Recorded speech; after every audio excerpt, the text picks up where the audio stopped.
But yeah, that's Krios. I'm thoroughly impressed by that, bro. Well, I have better video.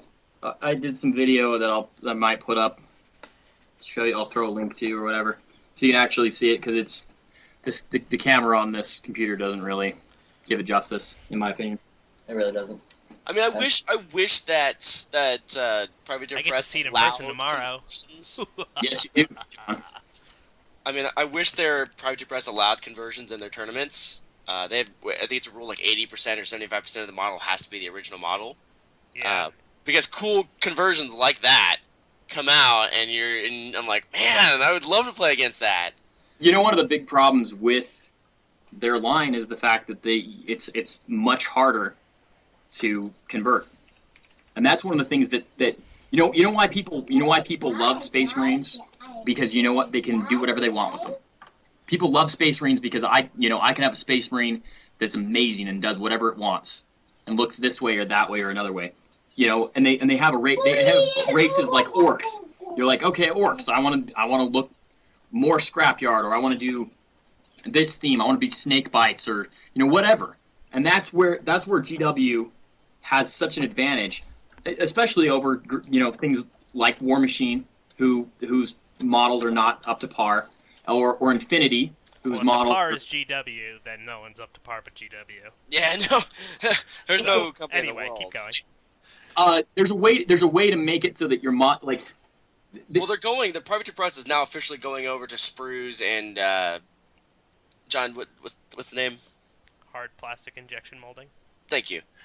Okay. They're going over to that now. They even have kits on schedule to be released. That's great, and I hope that the quality of plastic is better than their current quality of plastic, because I hate their current plastic. It's a resin plastic mix, and yeah, it's not very good.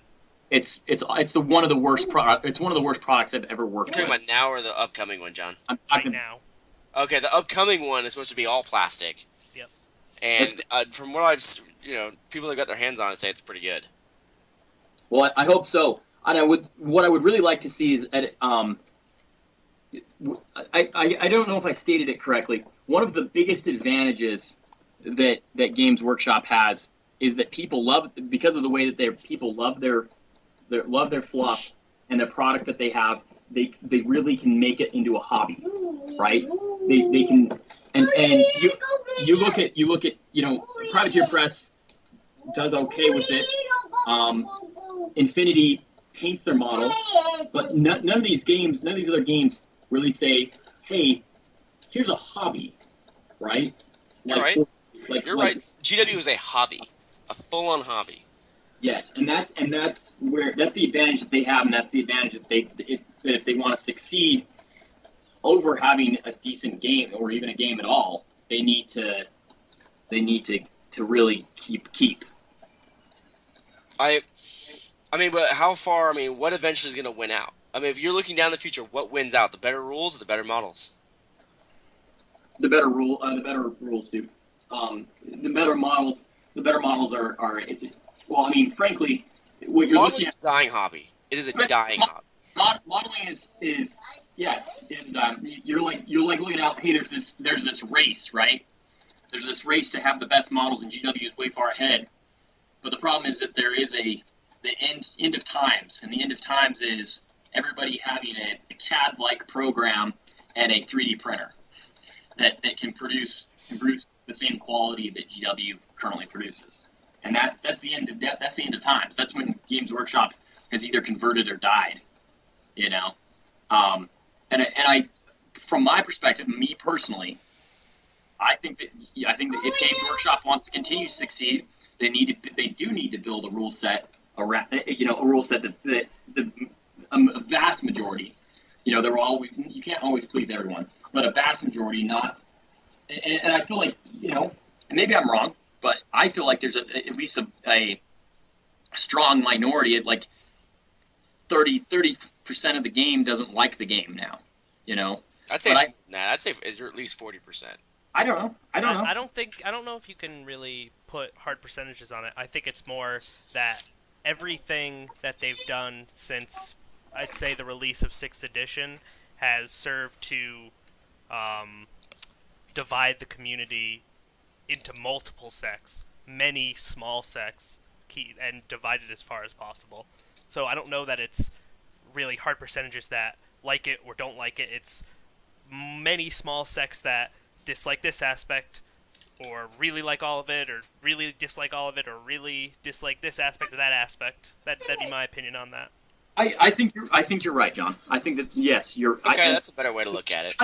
Not knowing any real numbers, having not seen any supporting data, how do I really make that conjecture, right? And I think you're right. But I think that I think that there is this to be said. When you talk about 6th and 7th edition, you talk about how there's many experiences that these other games are getting bigger because people are being driven away from 40K that were, or I say 40K, Games Workshop, because Games Workshop is not as good. The rules are not as good as they were, and the rules before were really good, and people really enjoyed them before. I say fifth, like we've already said, 5th edition was not a perfect system, but it pleased the majority of the crowd. No. I think that a better majority than it does now, for sure. I mean, you could easily say that. A much larger majority.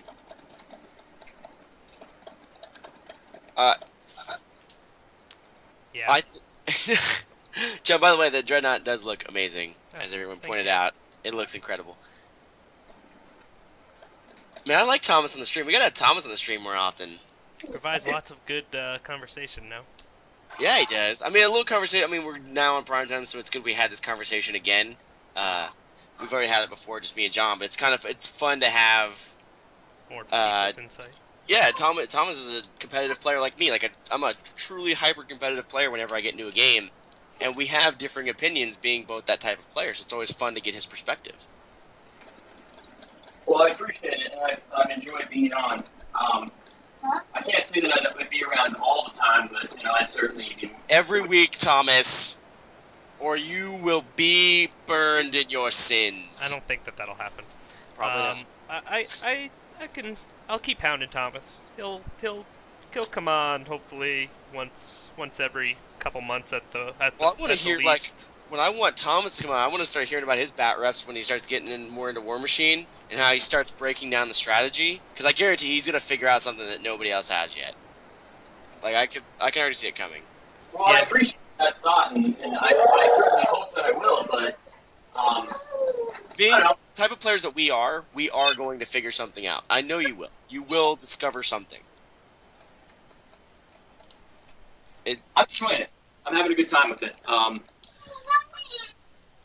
It's a fun game. I don't ever see it. I mean, I don't ever see it being my main passion. That's the problem.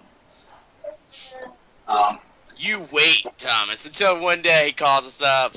Nah, selling- he'll play it. Selling 10,000 points of He'll Space play it Marine. because people are playing it. He'll play it because he has some fun with it. But he's never gonna, like you said, he's never gonna have a Warmachine tattoo. He's never gonna have 10,000 points equivalent. Of you never Warmachine know stuff. what the future holds. I know. I've known. I've always known. Menoth's armies get traded in all the time. Great. He's making a doesn't Space matter. Marine Menoth, I and they're have gonna be Space pretty cool. Enough. That conversion was probably one of my top 5. Like that, if that was on the market to play Menoth, I might have gone to Menoth. Well, yeah, That's how Space cool it Marnoth. was. Space Marine model. So Well, you are playing. I mean, technically, Menoth are the Space Christians, which, I mean, That's why he chose them, because of the what's it called, like the one thing I can say about if I can name? about Warmachine is I like that each faction has a different feel to it. There's no. I mean, I want to say there's no recycled ideas, because obviously there's recycled ideas, but each one has a different objective and feel to it of what it wants to do in its playstyle. Like Menoth is a shut you down, I'm good across the board, shut you down your powers kind of feel to it, which is what you would get from Space Menoth. Like Trolls, they want to beat face you, they want to get in small skirmishes, they want to just try to overpower you. Pricks want to finesse you, they're very sneaky and they sneak behind you. They want to debuff you. They want to. Yeah. They want to Like, kill your stuff to make new stuff of their own. Scorn. They want their glass cannon in a sense. They want to run really fast at you. They want to stick their horns in you, and they want to throw you to the ground and beat face you while you're on the ground. And so I like that in Warmachine, each faction has its own goal to accomplish in the game. Are you trying to say that you feel that doesn't exist in 40K? To an extent, yes. At least not as much as Warmachine. I haven't played Warmachine games to tell that that's true or not, but I definitely... Hold on a second. If you're gonna make any sort of argument, I have to tell you and inform you ahead of time that your argument is very much uphill when half the codices are some variety of Space Marines. Thomas walked away. He didn't hear that. I know. No, I did hear it. Okay. I don't know how much longer I can be on the kid. Yeah, we're going to have to wrap this up here in the next couple minutes, so say your last thoughts and we're going to wrap up here. Let me say this. You look at the way the Space Marines are. Hey. You have that argument with the Space Marines. Hold on a second, guys. Sure. Poor Dalian. In the meantime, I will be getting some bat reps in this week against some good players here. I got a couple lists dropped for the Crucible qualifier and stuff. So I'm getting I'll have some stories to tell you guys about how I'm getting wrecked. Yeah, how badly you lose the Crucible. Well, the Crucible's not till February, but I think because there's only 32 players in the Iron Gauntlet, 1 out of 32 isn't the worst chance to win it. Coming in with a non-base faction that has a good matchup against one of the top tier factions, maybe 2 if you argue Legion is one of the top. I was saying Signar, and I have a counter to Crix coming. So I mean, if I get the right matchups, it's very feasible that I could be in top tables. Sounds very 40K. If I bring the super skew list and get the right matchups, I'll win. I mean, this game is all about, your opponents, right? I mean, if I get matched up with the guy that wins the tournament in the end, hey, congrats. Yeah. I mean, if I get outplayed, I get outplayed. I think that's an element, though. I think in Warmachine you have more of an element of outplay. I can't keep Certainly, the span full set. I agree with you. I agree that 40K has a problem. That it's more likely to be list-based, dice-based, or pocketbook-based than it is to be you're actually legitimately outplaying your opponent. Right? I mean, like, when I'm in the game, I'm trying to accomplish a goal within my army to beat you. That's a problem. That's a problem with the current game. That's, I mean, John and me, we talk all the time, like off stream, about different strategies and stuff. We were talking right before we got on stream about how a certain list of mine would fare against like Butcher 3, and he was teaching me things like I was going. I was like, oh wow, I hadn't even considered it that way. So now I had to reconstruct this whole tactic of how I'm going to beat Butcher 3 and what list to use. That still exists in 40K. I don't think it's prevalent though. I think that one of the advantages that Warmachine has is that because they've made themselves character-centric, you can have many different lists within, many different lists and ideas within a faction, right? One more caster and your game goes differently, and your ideas and strategy is different than completely different, like completely.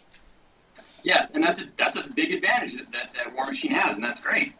That being said, my counterpoint to John about whether or not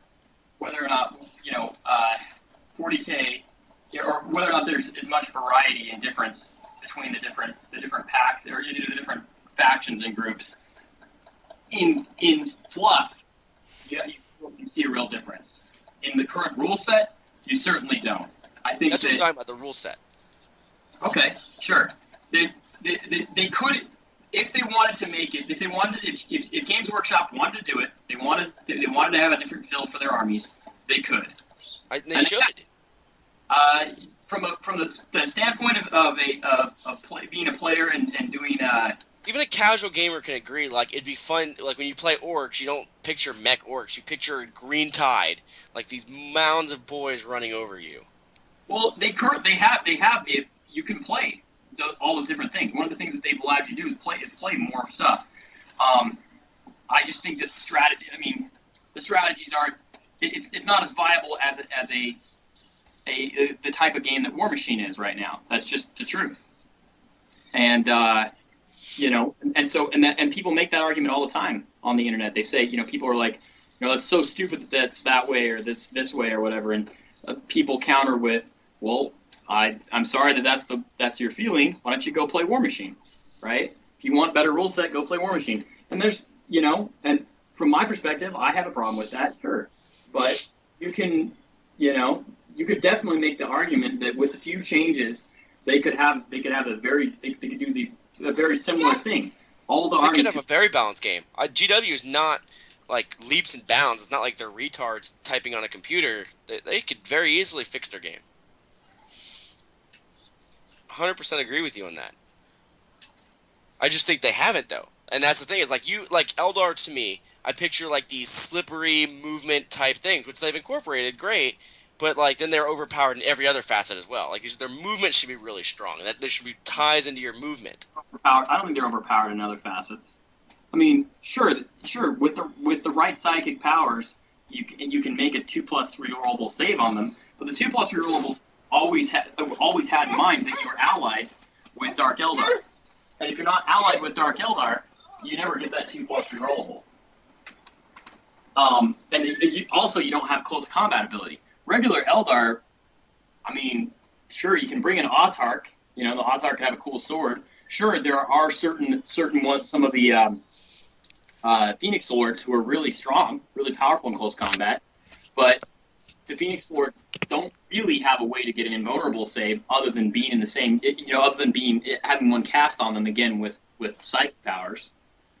But that's kind of like the direction I wanted to go. Is I wanted them to start skewing the armies to accomplish goals, to have feels to them. You know what I mean? But they do. They do have feels to them. You can bring an army that, Eldar is definitely different than Space Marines, right? Dark Eldar and Eldar play differently from each other.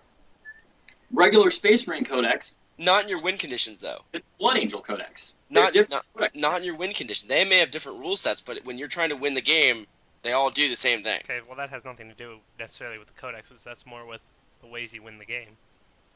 No, right. you can have different win conditions within each book by creating different rule sets for them and making it, so one is more objective based than the other. You're saying win conditions, and what you want to do, what you're trying to say is different ways in which you unlock the army's potential, thus giving you victory. Because okay, as far as I can tell, Warmachine, when you play a game of Warmachine, you really have two ways to win. You win the scenario, or you kill their caster. Every game I've played so far, we won by scenario. I've only played it, and John tells me, okay, yeah, remember, you've only played against Khador, and you're only playing Minoff, right?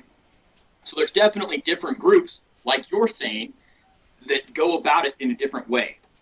But, again, that goes back to, there's only two ways to win a game of Warmachine.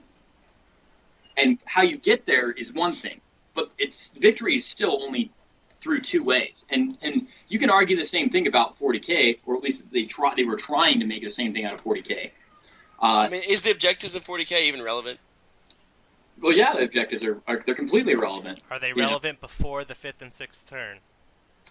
That's what I mean. It depends on the tournament that you go to, or it depends on who you're playing with. Okay. Well, you're dancing around that question pretty good. No.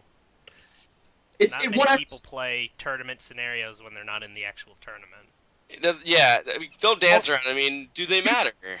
War missions. You use the Eternal War missions out of the 40K rulebook.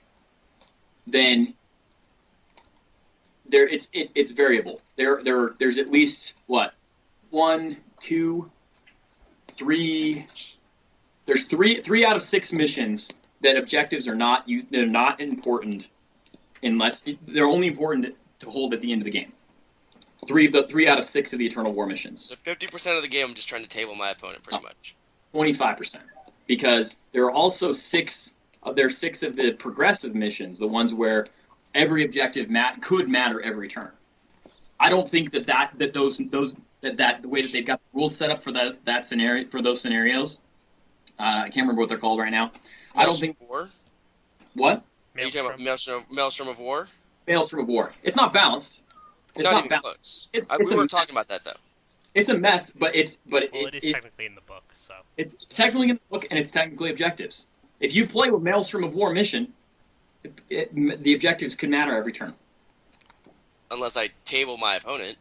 Yeah, but in the Maelstrom of War, you more often see people just moving around trying to get their objective points than bothering to... It's like, well, I could shoot at your guys, but I could go get that objective for a point, so why would I do that? Exactly. It's extremely card dependent. It's not a balanced set, but it does make objectives useful the whole time. What about in the Eternal War missions, though? Eternal War missions, in my opinion, 50% of the time, 50% of the missions are they're objective based, and it matters at the end of the game. At the end of the game or during the game? It matters at the end of the game who holds them, right? 50% of the time. That being said, you can still table your opponent, right? Yes. I almost never see I don't think I've tabled an opponent in years. I mean, years. Wait, you guys stop the game before somebody gets tabled because you realize, like, I'm gonna shoot you off the table? Like, you may not have tabled somebody, but if you stop the game early because you just know your next turn, like, you're going to blow them off the table.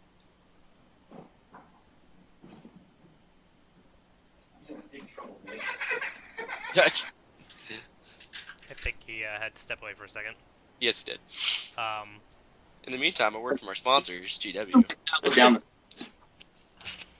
That's what he does when he's frustrated with the tablet. Anyway, I would like to keep, but I got a 2.5-year-old. I thank you so much for letting me be on the show, and I want to come on again and keep talking. And I could keep chatting with you guys for hours. It's a blast. We know we did. This is our longest show to date, man. 2 hours 21 minutes. Yeah, I'm gonna be in trouble. So we all are gonna be in trouble. I hope that everyone's enjoyed it. I hope that I didn't say anything that offended anyone too much. It's okay. I make Zelios mad every week. I will see you guys in the future on a future one. I promise I'll come back. Love you, Thomas. Thank you for being here. Thank you, man. We're gonna probably just wrap the whole show up right now, I would say. So. Yeah, 2 hours is a great time. Thanks everyone for tuning in. That's the nice rolls. For the long game, long show here, and hopefully we can get Thomas back in the next couple months or so, at the latest, to have another awesome show like this. So, thanks everyone, and we will catch you on the next one. Thanks, guys.